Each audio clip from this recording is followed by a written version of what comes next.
Hi, my name is Donald Adebayo, and in this tutorial I'll be showing you how I created the video for the animation at work for Cartoon Animator 4. And the video I'm doing the work in progress for is the music sensation for YouTube vertical shots. So let's go into the folder. But before I begin, I want to plead with you that my microphone is very bad, so there's going to be a lot of noise in the background. And my system resources cannot carry so many softwares at the same time with my screen recorder.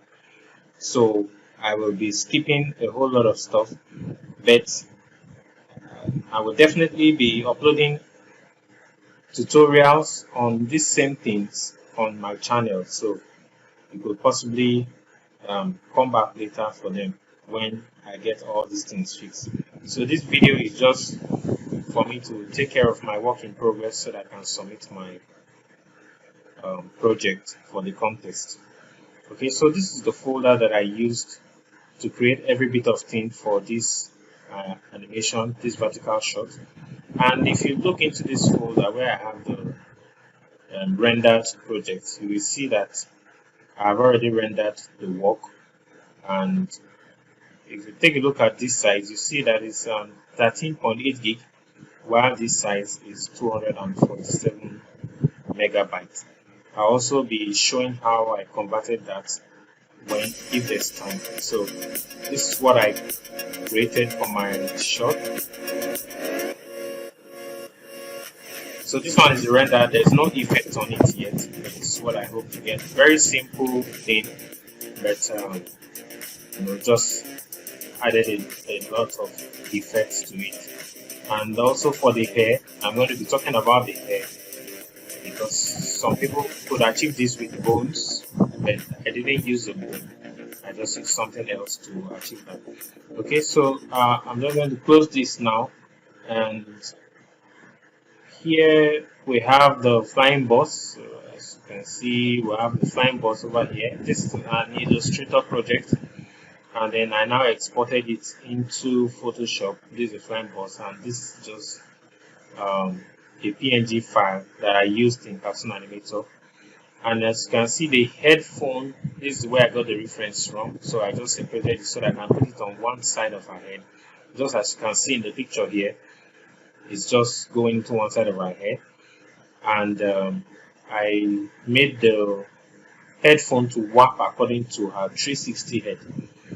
Okay, so now if we go down, this is where I got my scene from.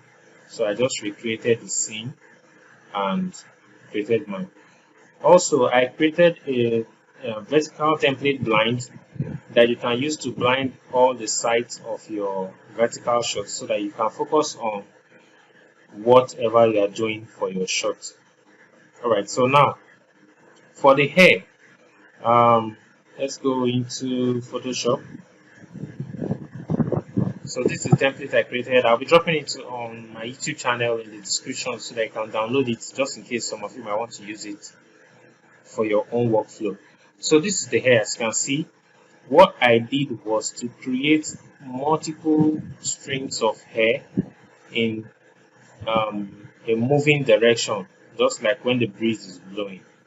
So if I close all this now, you will see that. So if I open the first one, you see that's the first. If I open and close it, you see that's how it continues, just like it's flowing. And all I just did, took everything into Cartoon Animator and animated them one by one. So if you notice, I numbered them 1, 2, 3, 4, 5, 6 so that it doesn't confuse me when I get into Cartoon Animator. So I just saved this work, opened everything, opened all the layers, saved it, and then took it into Cartoon Animator so that I can make use of it.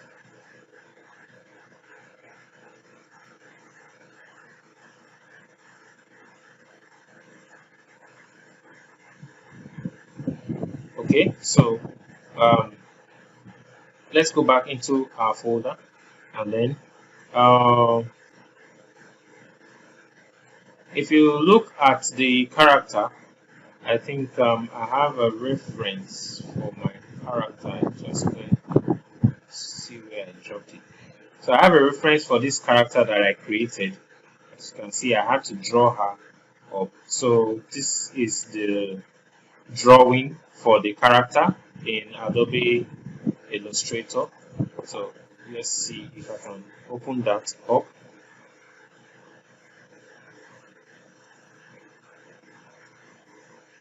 Okay, so this is the character I drew for the vertical shot. So I just wanted her to stay in this position and let it look like she was flowing in the air. So I had to really use the character template and put her in it. So I just did a little bit of animations on her legs and then her hands and neck. So the feet are stuck together with the legs. Over here, if I select one or two,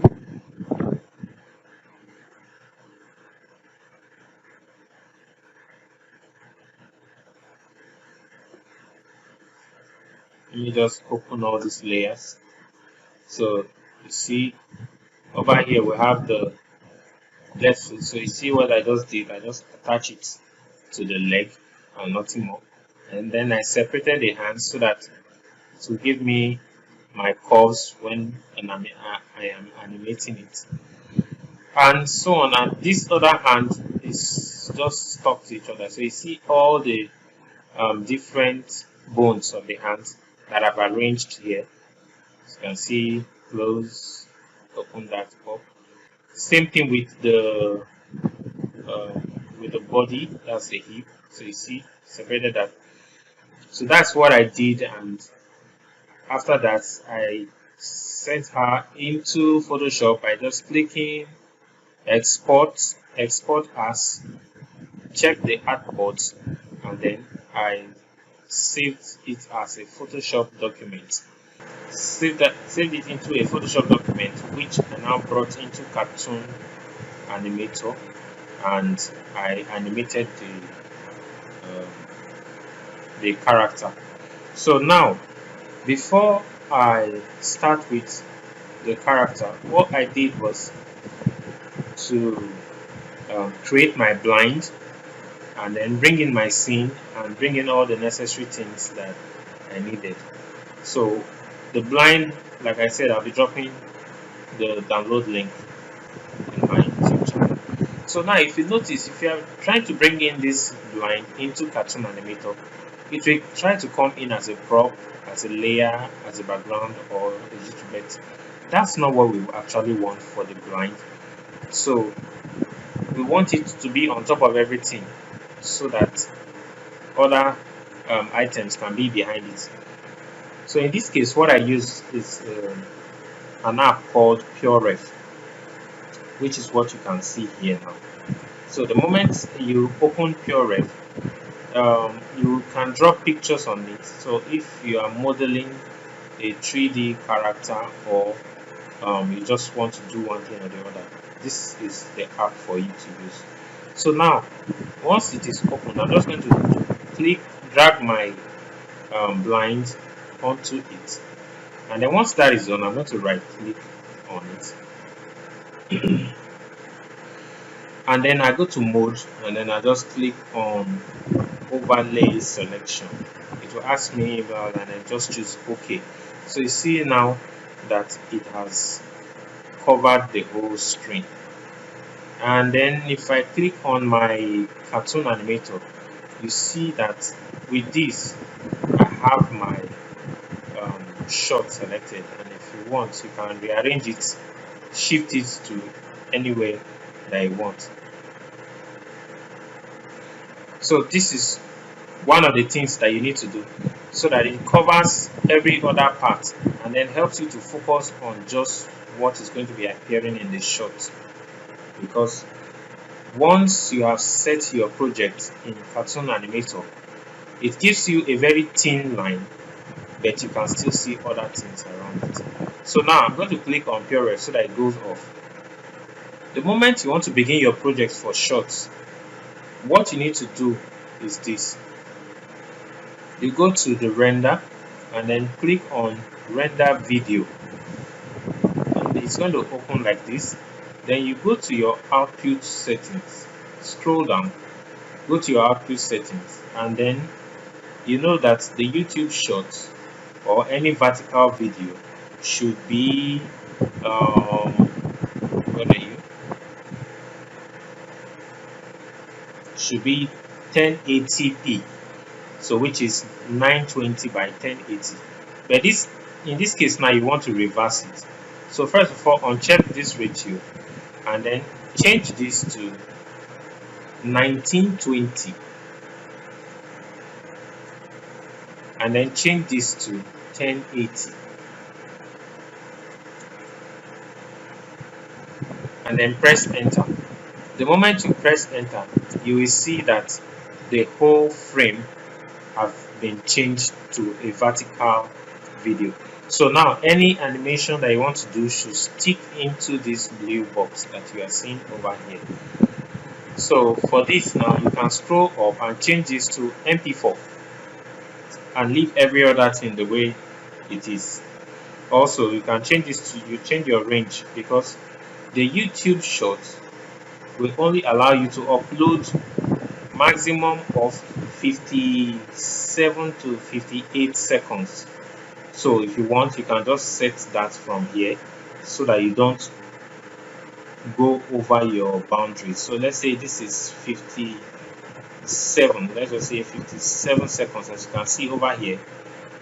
Now you can drag this your flag here, or you click on the timeline to open, and then you just click on this little set end frame, and you will see that this will just jump automatically to where the playhead is. So I'm just going to do that now, and it jumps. So I'm going to close the timeline back. So now with this, you are sure of your size, and then you are also sure of your length, so that it doesn't exceed. Because if you want to use 58 seconds, 59 seconds, YouTube will automatically add, I think, a second or two, which will automatically render your video as not a short or a YouTube short. So be conscious of that. Once you have done all that, you can close this up, and then you begin to bring in your scene and start checking it up. Now, for example, I'm just going to bring in the scene. Okay, so we're going to load the project, but before we do that, I'm just going to show you the airflow, how I used it in Cartoon Animator 4. So over here, if you click, I also saved the project as an animated file. So if I were to sell this to the marketplace, I think this is how it will be rendered. So you just click, drag into your Cartoon Animator 4, and then you can just right click, go to action menu. So all this I was just testing. So I was just testing the different ways that I can animate the hair moving. So from here, I checked how the hairstyle would be. So all the other ones are almost the same thing, because I didn't really make any changes to them. So I was just only testing to see how I could play with the action menu to bring in more actions to the hair flowing, so I could make it slower and things like that. So this is the hair, and all I just did was to duplicate this hair into multiple props, animated props, and I attached it to my character's hair that's flowing, to make it look like something was flowing behind her hair, and then I linked it up to her hair. So, and once it plays, you see the hair going around. So for some, what I did was to make it thinner, and then for some I made them bigger, and then for some I made them shorter, just to have different varieties of hair. And I attached all of them together, and it gave me all those effects that I was having in the head. So now I'm going to launch the project itself so that we can see how everything was done. Okay, so this is the project opened, and if I just scroll through the timeline, you see how the hair was moving behind us. So if I click here, you see that I have just one. If you click here too, you see that I have another one. So I just played around with the hair so that I can have different kind of flow, and then I attached it to the main head, so it gives me a very nice flow. So like I said, some other people will use bones to create that, but for me, I felt it was not too smooth, and I'm also working on some other special hair which I'm still test running, and once they are done, I'm going to be showing you all what I have on ground. Okay, so as you can see, this is the project. Here I have all the buildings. If I just drag this, you see, drag it over, and that's the building. So just Ctrl Z that, and this is another building too. And as you can see, you also have the street lights showing there. But if you take a look now, you see that you have a lot of distraction around your vertical shots, and that's the reason why I created the blind. So remember, we opened our blind in PureRef app.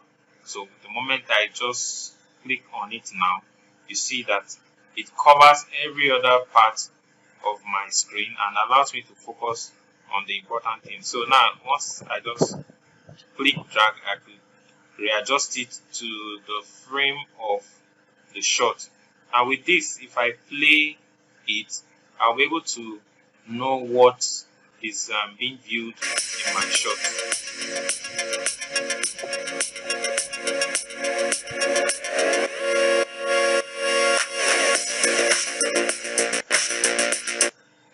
So with this, you'll be able to make corrections and do all the necessary things that you need to do, which really helps you to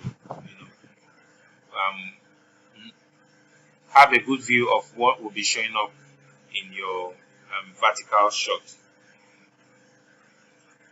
Okay, so that's how the blind works. And then going up, as you can see, this is the boss that was created, which is this, the flying boss that was created in Illustrator and then exported as a Photoshop file and brought into the scene here. So for this, it's just an image that I brought in because there's nothing that I'll be animating with for the layers for. And then if we go higher, these are the rocks that were created. If you scroll down, I rendered each one as a PNG file. Rendered each of them as a PNG file. So I just created different kind of rocks, and then I brought them in one by one and animated them to move to the beat. So I just have to listen to the beat and scrub my playhead on my timeline. So once this is selected, make sure object related track is selected so that it focuses on just the rock that you have selected. And if you click on motion and transform, you will see all the keyframes that I created here for the rocks. So first of all, what I did was to listen to the beat and then pick where the bass drum is. See that?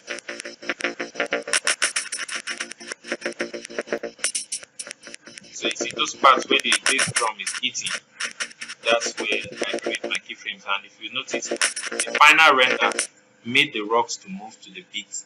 And then after that, I also added transition curves to the keyframes. As you can see, we have the accelerate, we have the bounce, and then we have the decelerate. So once you just right click on any of the keyframes, you can go to transition curves, and once it opens, you can choose the particular one that you want.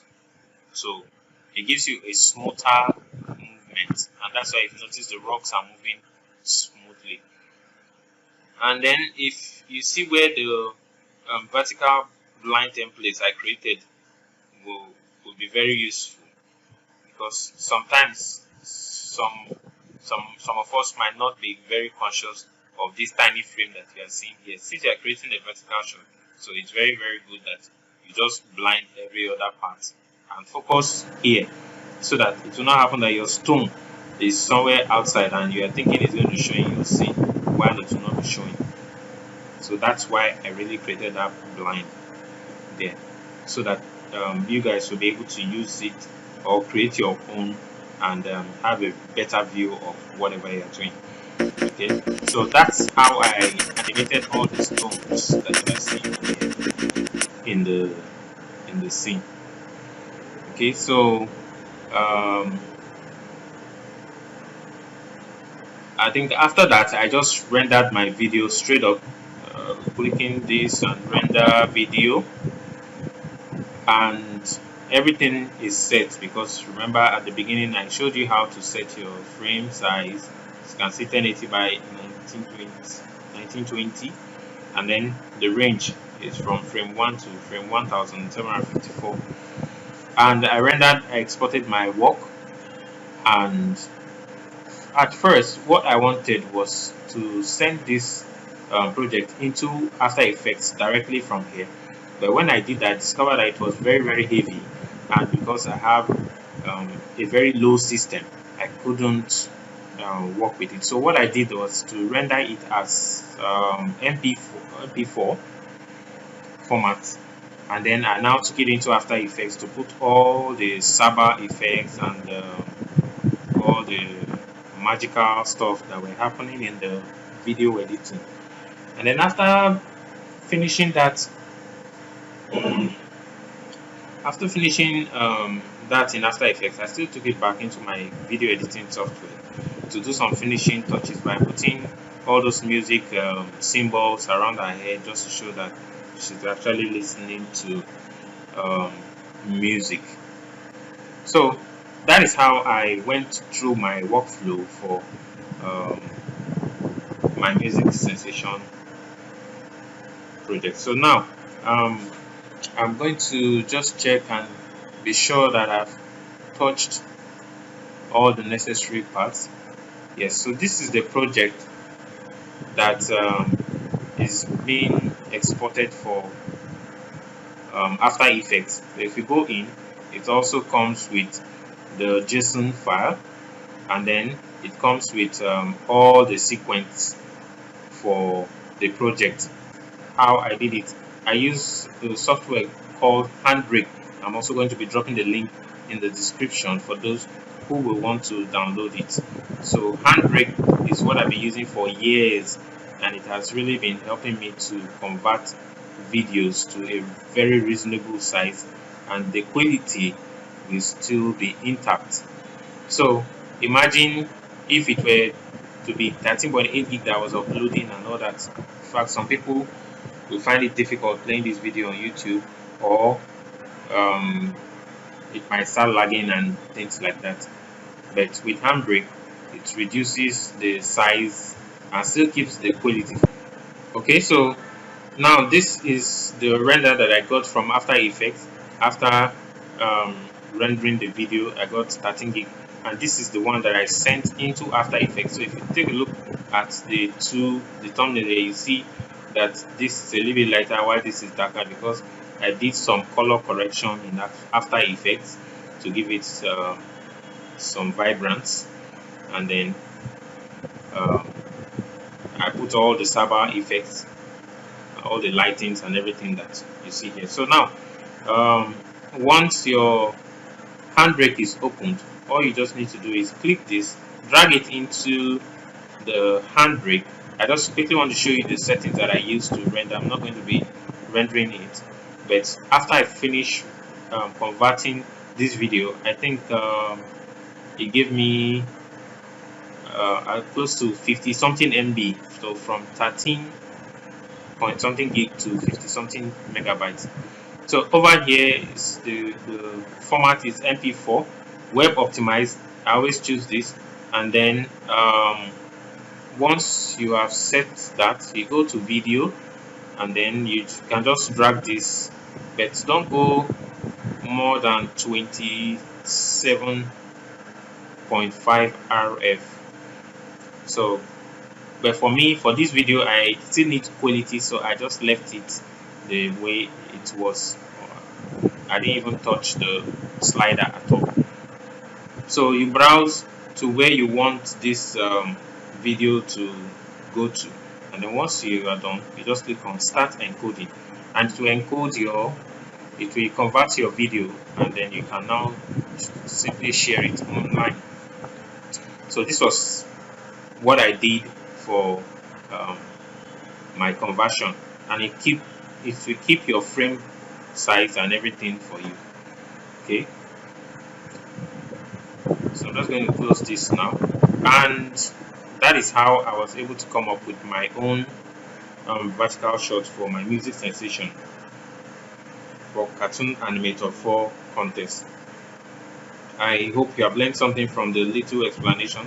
So like I said before, I will be creating other tutorials which I'll be sending down to my channels, where I will break things down bit by bit for proper understanding. So thanks for watching, and see you soon.